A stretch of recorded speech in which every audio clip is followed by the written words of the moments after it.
Milli கடலெண்ணெய், 1 spoon நெய், 4 ஏலக்காய், 1 துண்டு பட்டை, 2 பிரிஞ்சி இலை, 5 லவங்கம், 2 பெரிய வெங்காயம் நீல வாக்கில் கட் பண்ணி சேர்த்துக்கலாம். வெங்காயம் சேர்த்துட்டு நல்லா பொன்னிறமாக வர வரைக்கும் வதக்கி விட்டுக்கோங்க. வெங்காயம் நல்லா வதங்கிருச்சு. 3 பச்சை மிளகாய், கொஞ்சம் கருவேப்பிலை, 4 முந்திரி, 1 ஸ்பூன் இஞ்சி பூண்டு பேஸ்ட்டு எல்லாம் சேர்த்துட்டு நல்லா வதக்கி விட்டுக்கோங்க. பொடியாக கட் பண்ண 2 தக்காளி சேர்த்துக்கலாம். தக்காளி வந்து நல்லா வதக்கி விட்டுக்கோங்க. தக்காளி வந்து நல்லா குலைவாக வதங்கி வந்துருச்சு. 1/2 ஸ்பூன் தனி மிளகாய் தூள், 1 கைப்பிடி அளவு புதினா, 1 கைப்பிடி அளவு மல்லி எல்லாம் சேர்த்து வதக்கி விட்டுக்கோங்க. 100 கிராம் பொடியாக கட் பண்ண கேரட் சேர்த்துக்கலாம். 100 கிராம் பீன்ஸ் சேர்த்துக்கலாம்.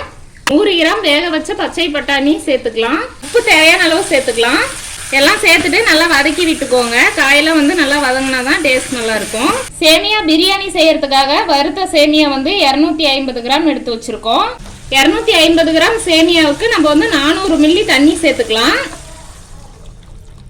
1/4 ஸ்பூன் பிரியாணி பொடி சேர்த்துக்கலாம். பிரியாணி பொடி சேர்த்துட்டு நம்ம வந்து தண்ணி வந்து கொதிக்கணும். நல்லா நமக்கு வந்து தண்ணி வந்து நல்லா கொதிக்க ஆரம்பிச்சிருச்சு. கொதிக்க ஆரம்பிச்ச பிறகு நம்ம வந்து ஒரு 2 நிமிஷம் நல்லா கொதிக்க விட்டுக்கலாம்.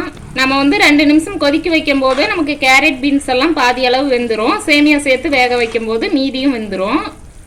250 கிராம் சேமியா சேர்த்துடலாம். சேர்த்துட்டு நல்லா கிளறி விட்டுக்கோங்க.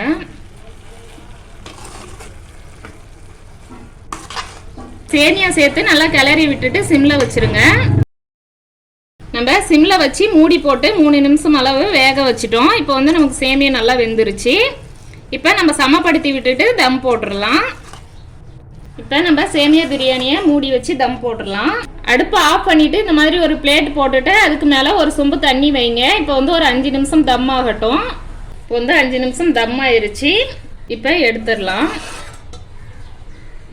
அருமையான சேமியா பிரியாணி வந்து நமக்கு சூப்பராக ரெடி ஆயிருச்சு. நீங்களும் வீட்டில் இதே மாதிரி செஞ்சு சாப்பிட்டு பாருங்க.